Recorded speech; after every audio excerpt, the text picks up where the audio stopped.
Hello everyone. My name is Sarang and welcome to the Sarang Moraes Pharma Academy.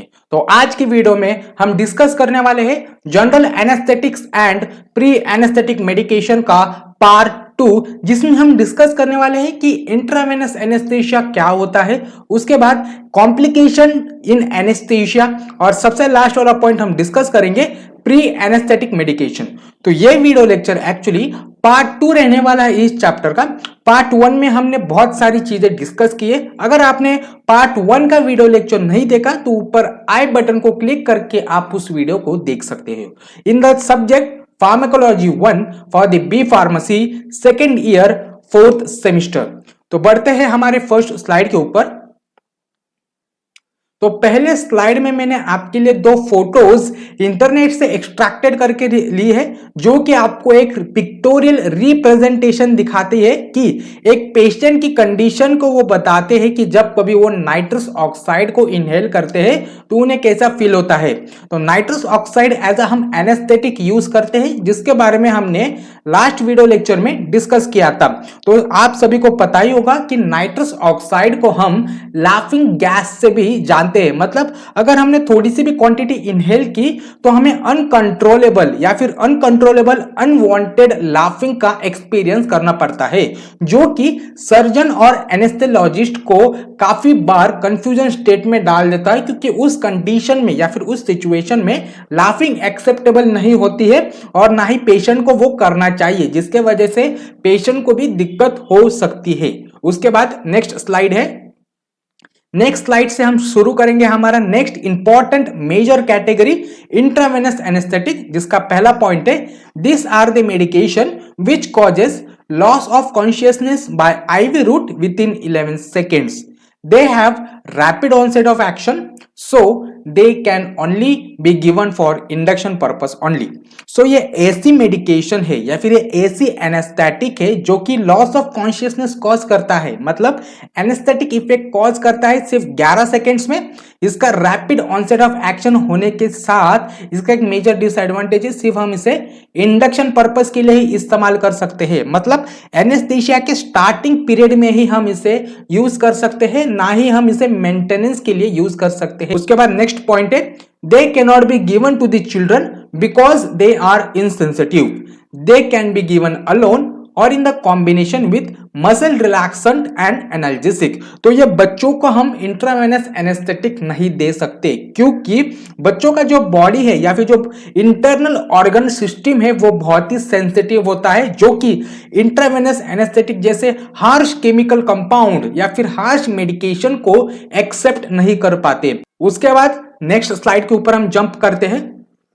तो ये next slide में एक pictorial representation है या फिर एक ऐसे फोटो है जो कि इंट्रावेनस एनेस्थेसिया को रिप्रेजेंट करता है। इस फोटो में आपने देखा होगा कि जो पेशेंट है उसकी आंखें बंद हो चुकी है, क्योंकि इसके पहले की स्लाइड में हमने डिस्कस किया था कि इंट्रावेनस एनेस्थेसिया अपना काम सिर्फ 11 सेकेंड में ही दिखाई देता है। मतलब 11 सेकेंड में ही पेशेंट पूरा सिडेशन कॉज कर जाता है या फिर एनेस्थेसिया में चला जाता है, जिसके वजह से सर्जन अपना ऑपरेशन प्रोसीजर बहुत ही स्मूथली रन कर सके। तो ये अपना जो फोटो है इसमें वही रिप्रेजेंटेशन है।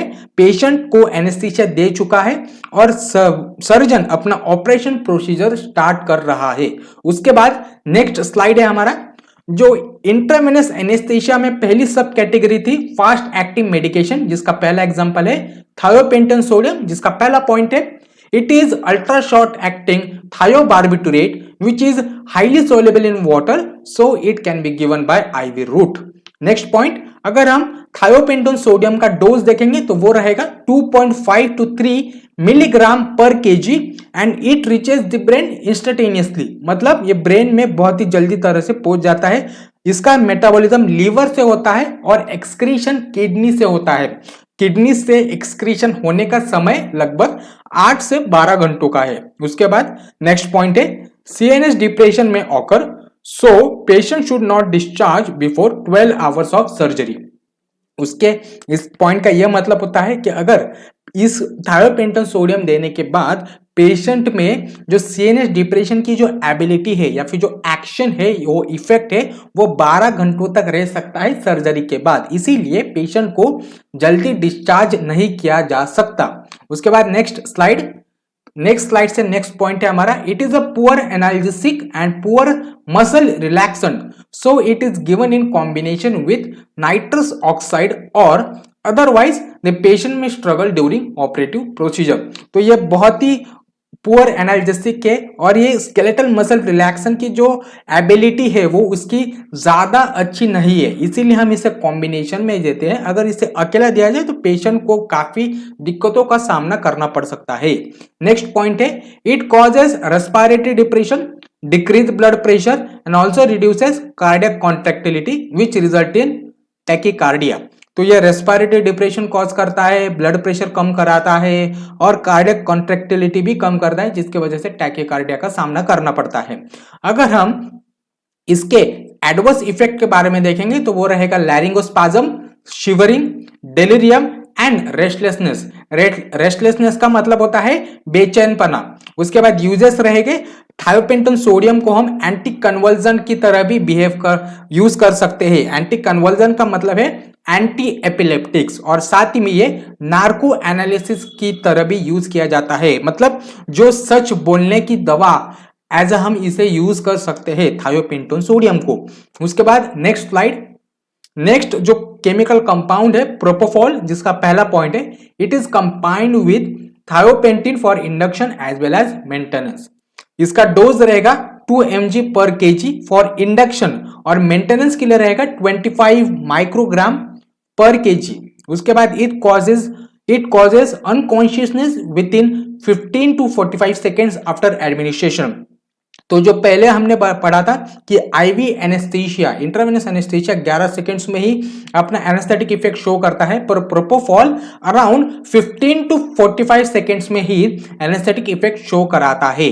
उसकी एलिमिनेशन के बारे में देखेंगे तो वो किडनी से होता है और एलिमिनेशन का जो पीरियड है वो लगभग 100 मिनट से, मतलब 1 से 1.5 घंटा। उसके बाद the mechanism of action of propofol is inhibiting GABA A receptor. तो ये जो पॉइंट है यहां हमने पार्ट 1 में डिस्कस किया था। अगर आपने वो वीडियो लेक्चर नहीं देखा तो ऊपर आई बटन को क्लिक करके आप उस वीडियो लेक्चर को देख सकते हैं। Next point, it reduces blood pressure for short duration but no cardiac contractility, heart rate is reduce. तो इस कंडीशन में या फिर इस कंपाउंड के वजह से ब्लड प्रेशर तो रिड्यूस हो जाता है, पर heart rate and cardiac contractility ऊपर कोई भी इफेक्ट शो नहीं होता। उसके बाद cerebral blood flow is reduce which reduces intracranial pressure, और इसके साइड इफेक्ट रहेंगे metabolic acidosis and cardiac failure. तो प्रोपोफॉल और थायोपेंटोन सोडियम ये दोनों सेरेब्रल ब्लड फ्लो को रिड्यूस करते हैं या फिर कम करते हैं, जिसके वजह से इंट्राक्रेनियल प्रेशर भी कम होता है, जिसके वजह से आने वाले समय में अगर कोई पेशेंट को एनेस्थीसिया दिया है और ऑपरेशन हो जाने के बाद अगर कुछ समय के बाद उसको सर दर्द का प्रॉब्लम है तो प्रोपोफॉल और थायोपेंटोन इस कंडीशन को अवॉइड करता है, माइग्रेन जैसी कंडीशन को वो अवॉइड करता है। उसके बाद नेक्स्ट स्लाइड है, जो सेकेंड सब कैटेगरी है स्लोवर एक्टिंग एनेस्थेटिक, जिसका पहला एग्जांपल है बेंजोडाइजेपाइन्स।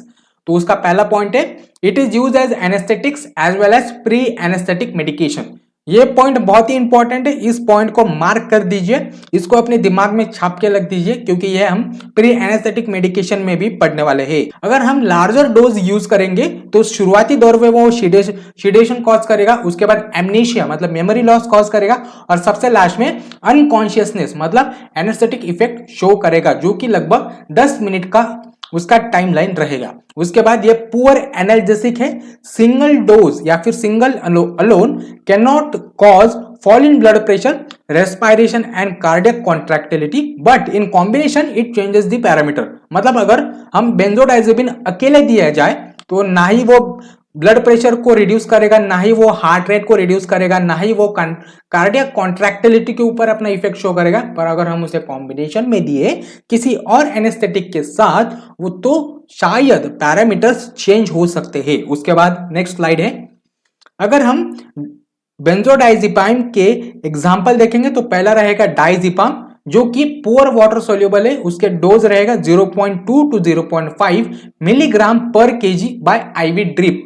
उसके बाद नेक्स्ट है लोराजिपाम, जो कि एक पोटेंट एनेस्थेटिक है, एमनेशिया कॉज करता है और इसका डोज रहेगा 0.04 मिलीग्राम पर केजी। पोटेंट होने की वजह से इसकी डोज बहुत ही कम रहेगी। मिडाजोलम जो भी एक पोटेंट की तरह ही बिहेव करता है और ये faster acting short acting anaesthetic है, मतलब ये जल्दी रैपिड ऑनसेट ऑफ एक्शन है, बट वो हमारे बॉडी में बहुत ही कम समय में रहता है।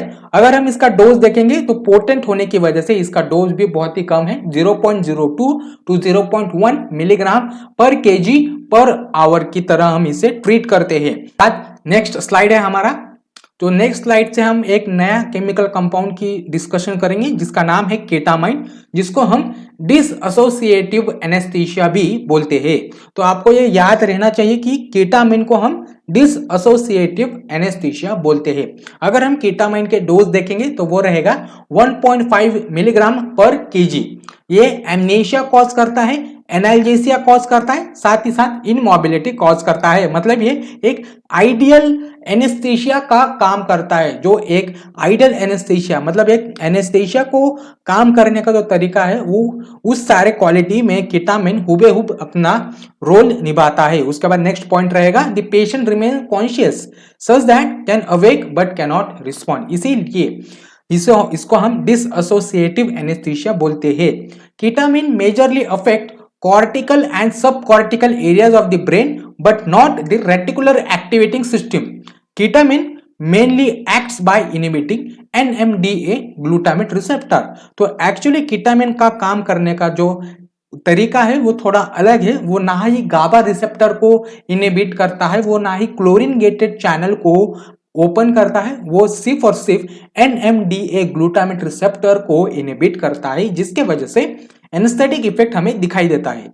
अगर हम इसके इफेक्ट देखेंगे, फार्माकोलॉजिकल इफेक्ट देखेंगे, तो वो ब्रोंकोडायलेशन कॉज करेगा, मसल टोन को बढ़ाएगा और इनवॉलेंट्री लिम्ब मूवमेंट को फैसिलिटेट करेगा। मतलब एनेस्थेसिया में या फिर नींद में ही वो अपने हाथ पैर हिलाने शुरू कर देगा, इसीलिए हम उसको इनवॉलेंट्री लिम्ब मूवमेंट बोलेंगे।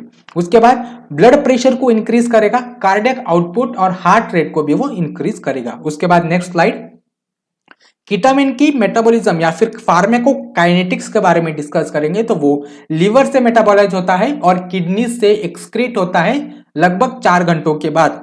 अगर हम इसके यूजेस देखेंगे तो वो मेजरली हम हेड एंड नेक सर्जरी, मतलब जो एक्सीडेंट केसेस होते हैं उसमें हम केटामाइन का सबसे ज्यादा यूज किया जाता है। उसके बाद अस्थमा के सर्जरी में यूज किया जाता है, मतलब किसी पेशेंट को अस्थमा से तकलीफ होती है तो उस कंडीशन में हम केटामाइन को यूज करते हैं। CHF जो एंड IHD इंसेमिक हार्ट डिसीज, जो कि हार्ट की सबसे बड़ी बीमारी है, हम केटामाइन का यूज करते हैं। उसके बाद नेक्स्ट स्लाइड है हमारा fentanyl. If it is combined with benzodiazepine it can be used in minor surgeries, endoscopic and angiographic surgeries. It causes respiratory depression, increases heart rate and blood pressure. अगर हम फैंटेनिल की side effect देखेंगे तो वो रहेगा respiratory depression and mental confusion. उसके बाद रेमिफेंटेनिल जो कि फेंटेनिल का बड़ा भाई है। अगर हम उसके पहला पॉइंट देखेंगे, IV injection causes analgesia in 2 minutes but recovers in 15 minutes. तो ये रेमिफेंटेनिल ऐसा है कि ये एनाल्जेसिया कॉज करता है सिर्फ 2 मिनट में, पर 15 मिनट में फिर से रिकवर हो जाता है। इसीलिए हम इसे गुड एनेस्थेटिक इफेक्ट या फिर गुड एनेस्थेशिया नहीं कंसिडर करेंगे। इसका मेटाबॉलिज्म लीवर से हो जाता है और किडनी से एलिमिनेट हो जाता है। उसके बाद नेक्स्ट स्लाइड है। तो नेक्स्ट स्लाइड से नेक्स्ट इंपॉर्टेंट पॉइंट है हमारा कॉम्प्लिकेशन ऑफ जनरल एनेस्थीसिया। अभी तक हमने जो क्लासिफिकेशन पढ़ा था पहले वीडियो लेक्चर में, क्लासिफिकेशन ऑफ जनरल एनेस्थीसिया, उसमें जो भी हमने मेडिकेशन पढ़े थे उनका 1 बाय 1 हम उनका फार्माकोलॉजिकल इफेक्ट, फार्माकोडायनेमिक और फार्माकोकाइनेटिक्स पढ़े थे। इस पॉइंट से हम कॉम्प्लिकेशन ऑफ जनरल एनेस्थीसिया पढ़ने वाले हैं। मतलब एनेस्थीसिया के दौरान क्या क्या मुश्किलों का या फिर क्या क्या दिक्कतों का सामना करना पड़ता है पेशेंट को, सर्जन को या फिर एनेस्थेलॉजिस्ट को। तो उसके 2 पार्ट से, पहला पार्ट है ड्यूरिंग एनेस्थीसिया, जिसका पहला पॉइंट है fall in blood pressure, delirium. Delirium आप सबको पता है स्टेज 2, जो स्टेजेस ऑफ एनेस्थीसिया में स्टेज 2 डेलिरियम, जो कि बहुत ही डेंजर या फिर बहुत ही अनवांटेड स्टेज रहता है तो वो रहेगा कॉम्प्लिकेशन, ब्लड प्रेशर फॉल होता है। उसके बाद increase salivation and respiratory secretion but decreases mucociliary function in the Airways. तो इस पॉइंट का क्या मतलब होता है, जब कभी हम इनहेलेशनल एनेस्थेशिया देता है जिसके वजह से सलाइवेशन इंक्रीज हो जाता है, जो रेस्पिरेटरी सिक्रीशन मतलब म्यूकस सिक्रीशन है वो इंक्रीज हो जाता है, जिसके वजह से रेस्पिरेटरी ट्रैक्ट चोक हो जाता है, जाम हो जाता है, जिसके वजह से पेशेंट को एनेस्थेशिया के कंडीशन में होने की वजह से उसको सांस लेने में प्रॉब्लम हो जाती है। उसके बाद हाइपरकार्बिया, उसका नेक्स्ट पॉइंट है इंक्रीज गैस्ट्रिक सेक्रीशन, लैरिंगोस्पाज्म एंड अफाक्सिया। हाइपरकार्बिया का मतलब है हमारे बॉडी में जब कभी हम एनेस्थीसिया देते हैं तो इंटरनल बायोकेमिकल रिएक्शन की वजह से हमारे बॉडी में कार्बन मोनोऑक्साइड का जो लेवल है वो हद से ज्यादा बढ़ जाता है, जो कि हमारे बॉडी के लिए अच्छी बात नहीं है। आफ्टर एनेस्थीसिया की इफेक्ट देखिए, पहला रहेगा नॉसिया एंड वॉमिटिंग, जो कि कॉमन साइड इफेक्ट रहेगा हर सारे ड्रग्स के लिए। नेक्स्ट है impaired psychomotor function, organ toxicity of lungs, liver and kidney, delirium and cognitive defect जैसे कि एमनेशिया, मेमोरी लॉस। तो आफ्टर एनेस्थेशिया के बाद भी एनेस्थेशिया का इफेक्ट हमें पेशेंट में दिखाई देता है, जैसे कि मेजर रहेगा ऑर्गन टॉक्सिसिटी, लिवर जो लंग्स है या फिर किडनीज है उनका टॉक्सिसिटी या फिर ऑर्गन फेलियर का भी सामना करना पड़ता है, क्योंकि अगर लंबी सर्जरी रहेगी 8 घंटे 12 घंटे की सर्जरी रहेगी तो उस 12 घंटों के लिए कांस्टेंट एनेस्थीसिया देने का काम पड़ सकता है, जो कि ऑर्गन के लिए बहुत ही अच्छी बात नहीं है। उसके बाद नेक्स्ट स्लाइड है ड्रग इंटरैक्शन। अगर हम एनेस्थीसिया के साथ कोई और दूसरा मेडिकेशन दे तो उससे क्या इफेक्ट या फिर उससे क्या एक्शन हो सकती है हमारे बॉडी के अंदर। तो अगर हम जनरल एनेस्थीसिया के साथ एंटी हाइपरटेंसिव मेडिकेशन दे तो वो ब्लड प्रेशर को डिक्रीज करता है। उसके बाद अगर हम जनरल एनेस्थीसिया के साथ सीएनएस स्टिमुलेंट ड्रग्स दे तो वो increases the action of anaesthesia, anaesthesia के इफेक्ट को बढ़ाता है। अगर हम इंसुलिन के साथ जनरल एनेस्थीसिया दे तो वो एनेस्थेटिक इफेक्ट को डिक्रीज करता है। उसके बाद नेक्स्ट स्लाइड है हमारा प्री एनेस्थेटिक मेडिकेशन। यह हमारा लास्ट वाला पॉइंट रहेगा, प्री एनेस्थेटिक मेडिकेशन। तो अभी तक आपने लाइक नहीं किया है तो like share and subscribe to the Sarang Morris pharma academy. मैं हर बार यह कोशिश करता हूं कि आपको कॉम्प्लेक्स से कॉम्प्लेक्स जो कंसेप्ट है वो मैं आपको इजी लैंग्वेज में करके दूं, जिसके वजह से आपके जो भी एग्जाम से या फिर आपको जो भी नॉलेज चाहिए वो बहुत ही सटीक बहुत ही पर्टिकुलर मिले। तो बढ़ते हैं हमारे पहले जो लास्ट पॉइंट है प्री एनेस्थेटिक मेडिकेशन, जिसका पहला पॉइंट है प्री एनेस्थेटिक मेडिकेशन क्या होते हैं। उसके नाम में ही उसका मतलब छुपा हुआ है। तो जब कभी आप फार्मेसी पढ़े हो या फिर फार्मेकोलॉजी, बेसिकली मोर स्पेसिफिकली अगर आप फार्मेकोलॉजी पढ़े तो उसमें उसका जो नाम है उसके नाम में ही उसका अर्थ छुपा हुआ है। तो ये ऐसी दवाई है जो कि हम एनेस्थीसिया के पहले देते हैं या फिर कॉमनली देखा जाए तो सर्जरी के पहले देते हैं, जिसके वजह से सर्जरी स्मूथली रन कर सके और जो भी एनेस्थीसिया है वो बहुत ही सेफ जोन में अपना काम कर सके। तो प्री एनेस्थेटिक मेडिकेशन के बहुत सारी कैटेगरीज होते हैं, जैसे कि sedatives and anti anxiety drugs, anticholinergics, anti emetics and H2 blockers, जिसको हम एंटी हिस्टामिनिक भी बोलते हैं, और साथ ही में हम प्रोटॉन पंप इनिबिटर्स भी देते हैं। उसके बाद नेक्स्ट है तो केडी त्रिपाठी में बहुत इसमें पैराग्राफ्स में दिया है एंड प्री एनेस्थेटिक मेडिकेशन। मैंने आपको उसी पैराग्राफ को टैबुलर फॉर्म में कन्वर्ट करके दिया है, जिसके वजह से आपको याद करने में कोई दिक्कत या फिर कोई परेशानी नहीं हो। अगर हम डायजिपाम एंड लोराजिपाम दे as a pre anaesthetic medication, जो कि एक सिडेटिव की तरह बिहेव करता है, ट्रैंक्विलिटी प्रोड्यूस करता है, नो रेस्पिरेटरी डिप्रेशन प्रोड्यूस करता है एंड गुड एमनेशिया कॉज करता है। डायजिपाम लोराजिपाम बेंजोडाइजिपिन इस कैटेगरी से बिलोंग करता है, इसलिए मैंने आपको पहले ही बोला था कि ये anaesthetic and pre anaesthetic medication की तरह हम इसे यूज करते हैं। उसके बाद प्रोमेथाजिन, जो कि एक सिडेटिव की तरह हम यूज करते हैं, जो कि एक सिडेशन कॉज करता है। एंटी एमेटिक मतलब जो वॉमिटिंग का इफेक्ट रहता है, वॉमिटिंग की जो फील्ड रहती है सर्जरी के बाद उसको सप्रेस करता है और एंटीकोलिनर्जिक इफेक्ट भी शो कराता है। उसके बाद अट्रोपिन, ग्लाइकोपाइरोलेट एंड हायोसाइन, जो कि एक एंटीकोलिनर्जिक कैटेगरी से बिलोंग करते हैं, जो कि ब्रोंकियल एंड सलाइवरी सिक्रीशन को रिड्यूस करता है, ब्रैडीकार्डिया को प्रिवेंट करता है, जिसके वजह से हाइपोटेंशन नहीं होता है। ब्रोंकियल एंड सलाइवरी सिक्रीशन को कम करता है, मतलब जो भी फेंटेनिल, रेमिफेंटेनिल, कीटामाइन, ये जो ड्रग्स है या फिर ये जो कंपाउंड से डिसएसोसिएटिव एनेस्थेटिक्स जो कि हमारे ब्रोंकियल सिक्रीशन को बढ़ाता है, रेस्पिरेटरी ट्रैक्ट चोक हो जाती है, रेस्पिरेशन लेने में दिक्कत होती है, तो ये जो कंपाउंड है अट्रोपिन, हायोस्काइड, ये उसी ब्रोंकियल सिक्रीशन को कम करता है। उसके बाद जो नेक्स्ट कंपाउंड है हमारा रैनिटिडिन, फैमोटिडिन, ओमेप्राजोल, पेंटोप्राजोल, ये जो कॉमन है ओटीसी ड्रग्स है, ये आपको हर एक मेडिकल स्टोर में मिल जाता है। इसको हम एसिडिटी में यूज करते हैं, इसीलिए हम इसको प्रोटॉन पंप इनहिबिटर्स बोलते हैं। Prevent regurgitation, maintains the pH of gastric juice during surgery. तो अगर कोई लंबी सर्जरी है, 6 घंटे की या फिर 8 घंटे की सर्जरी है, तो उसमें गैस्ट्रिक एसिड या फिर जो गैस्ट्रिक जूसेस है, पेप्सिन, ट्रिप्सिन, एचसीएल, जो पेप्सिनोजेन है, उनका सिक्रेशन स्टार्ट हो जाता है।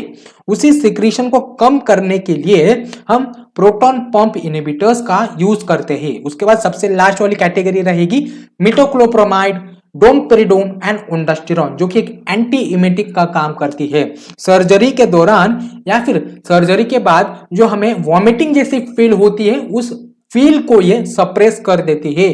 Post operative vomiting and reduces gastric reflux. काफी लंबे समय तक, मतलब अगर 6 घंटे, 12 घंटे, 8 घंटे के लिए अगर कोई सर्जरी चल रही है, तो हमारा जो स्टमक है वो काफी एम्प्टी रहता है, जिसकी वजह से एसिडिटी की दिक्कत हो सकती है। इसीलिए उसी जो इफेक्ट है उसको कम करने के लिए हम मिटोक्लोप्रोमाइड, डोमपेरिडोन या फिर ओंडास्टिरोन देते हैं, जो कि उस इफेक्ट को काफी हद तक नलिफाई करते हैं। नेक्स्ट स्लाइड है। So that for it today guys. तो अभी तक आपने लाइक नहीं किया है तो like, share and subscribe to the Sarang Morris pharma academy.